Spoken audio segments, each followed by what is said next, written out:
Well, it's Saturday morning. You know what that means. It is time for another edition of the Remax Magnolia Real Estate Show with myself, Curtis Pope. And it's a Wildcard episode because we have Richard Cummins here. Woohoo! It's been at least a month since we've had you in. Is it been a month? I think so. Time flies. It's like, because I've just been waiting in the hallway since the last...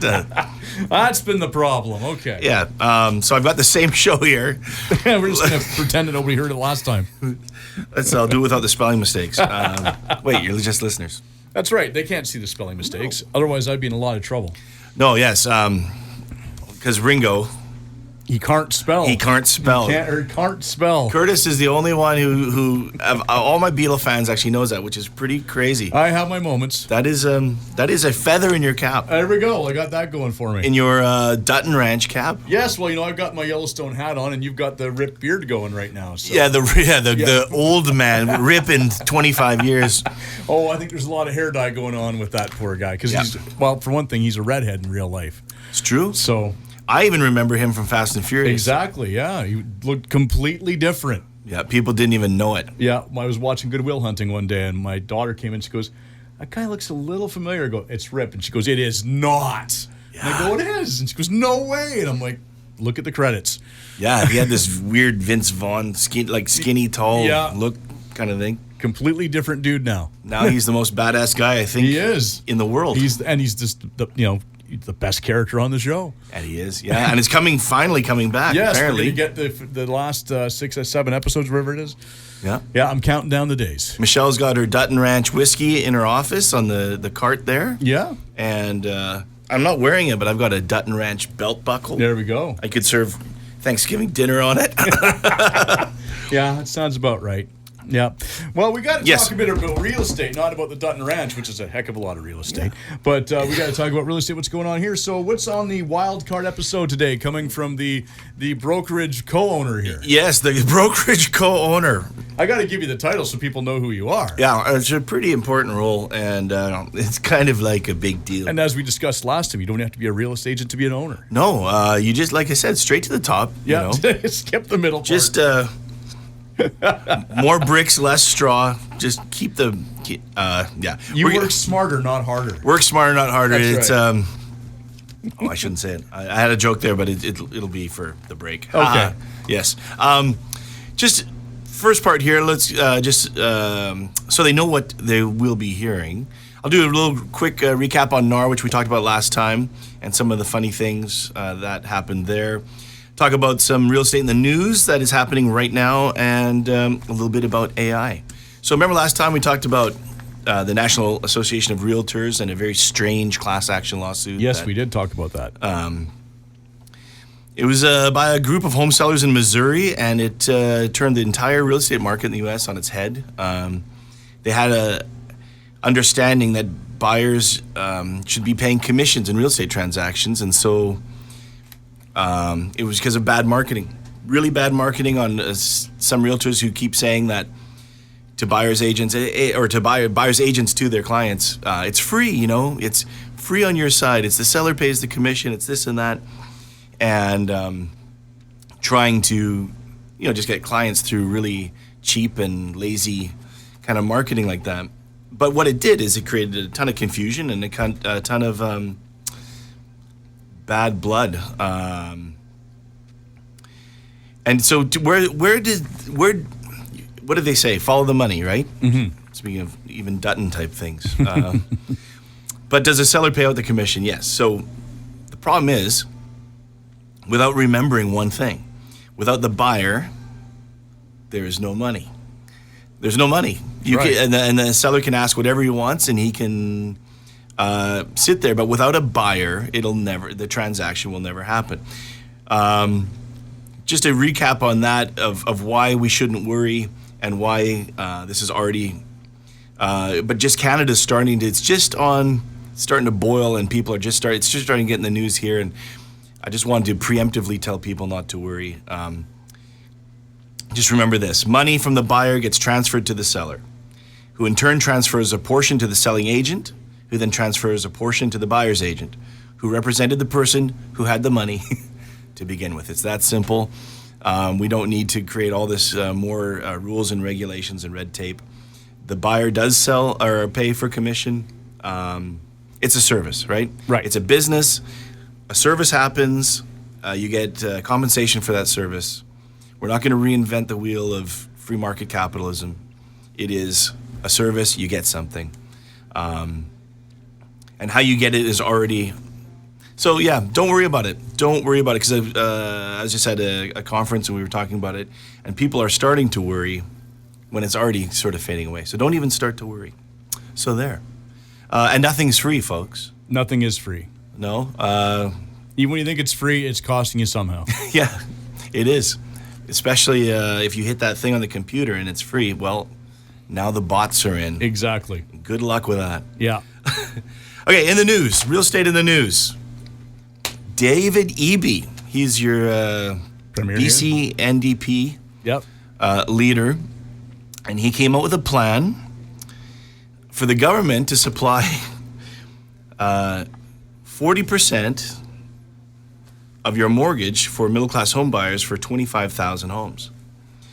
And it's not a loan. It's not a government loan. It's not like during pandemic where you got like these. This is actually a second mortgage taken out by the government of British Columbia on your behalf. So a real mortgage through real mortgage processes. 40%. Upon the sale of your home, the government would then take your initial cost, the initial put out, plus 40% of your appreciation in this plan. And so... Doesn't seem like a great partnership. That's... It, You're on to something. I was trying to read through this, and I was having a hard time understanding. I read through it about 4 times, and I'm like, I don't completely follow this. I don't know why I would want to do this, and I don't understand what the benefit of this is in the long run. Maybe there's some people that are desperately trying to get into a home. Maybe it'll help. I don't know, but I was confused by it all. Yeah, and I mean, going into business with the government. That's always a scary proposition. Constantly in debt, constantly revolving leadership doors, constantly mismanaged, and or they get booted out, and the next group comes in and goes, "No, we're not doing this. We're cutting this program." Yeah, and you've just spent all this time, and it's like, so yeah, let's just go ahead and partner with a chaotic Tasmanian devil. Oh, the government. But the plan burdens taxpayers because it puts them, so all this would come to $1.29 billion, which would be taxpayer money mortgaged on behalf of these 25,000 homes. And but the thing to remember, not all appreciation comes from just buying real estate and letting it sit.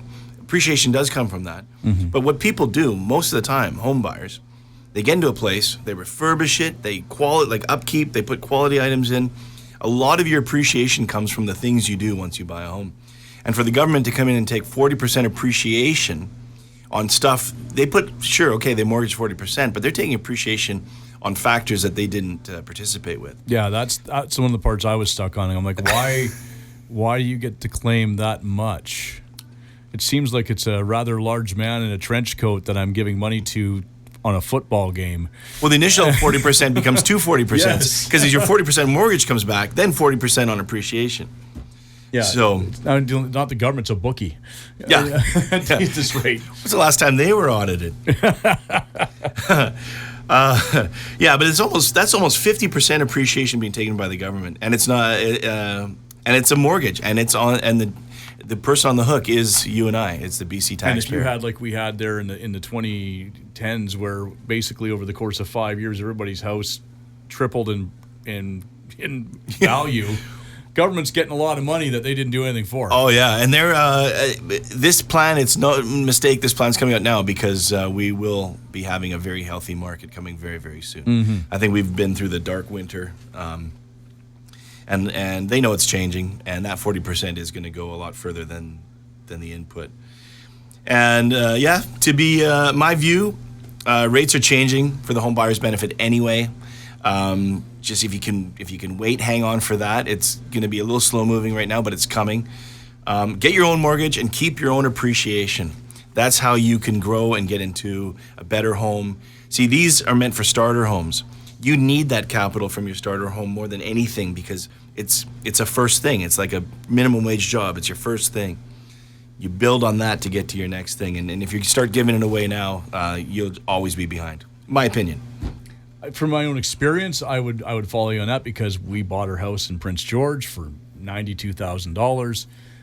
The prices all went up next 2 years, and then we got a job down here, and we had to sell the house, and we more than doubled that house in 2 years.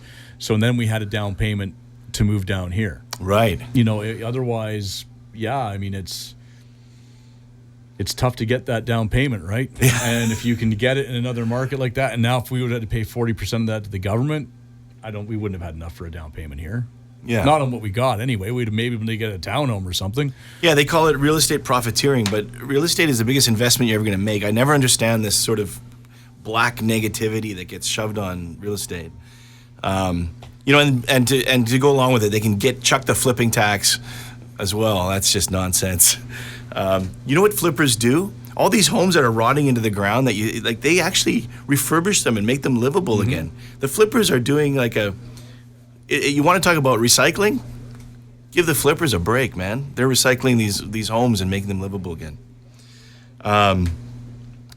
Yeah, so that's sort of in the news happening now. So not this election, but the next election. Look for Richard Cummins on your ballot. Yeah, there we go. I do. My super PAC is at. You'd be kicked out in about 3 weeks. No, it's too much cowboy politics. Yeah, and then something would come out from the past, and they'd be like, "What?" Well, look at Dutton. He walked in. Exactly. You're fired, all of them. Tired table. Well, maybe if you went and fired everybody, you might be okay. Yeah, I'll take a cue from Mr. Dutton. AI, the big terrifying AI. What's your point of view? On AI? Yeah, what do you think? I try not to think about it because my intelligence just isn't just up there with the artificial intelligence. So I know that it's smarter than me, so I just accept it, and I welcome my new computer overlords. Isn't it funny how we say artificial intelligence is now smarter than intelligence? Well, it wasn't that hard with me to...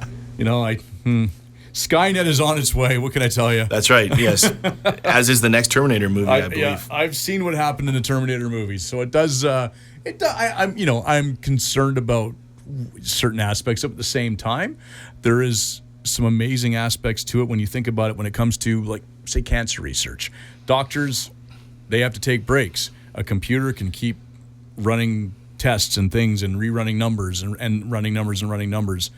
And not need a break. And next thing you know, research can be, way further into the future than we ever thought we could be. So there's definitely some good with it, but like anything, there's good and bad.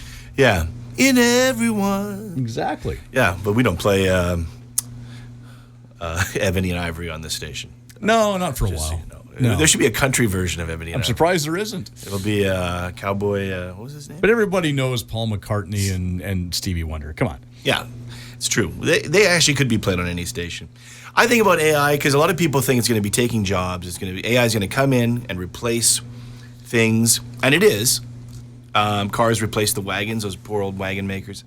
But I kind of see it a certain way, and it sort of as soon as this light came on, it took away a lot of fear from me. Is a band, every band. So let's say 1964, every band had drums, piano, guitar, bass, another guitar, horn section, whatever.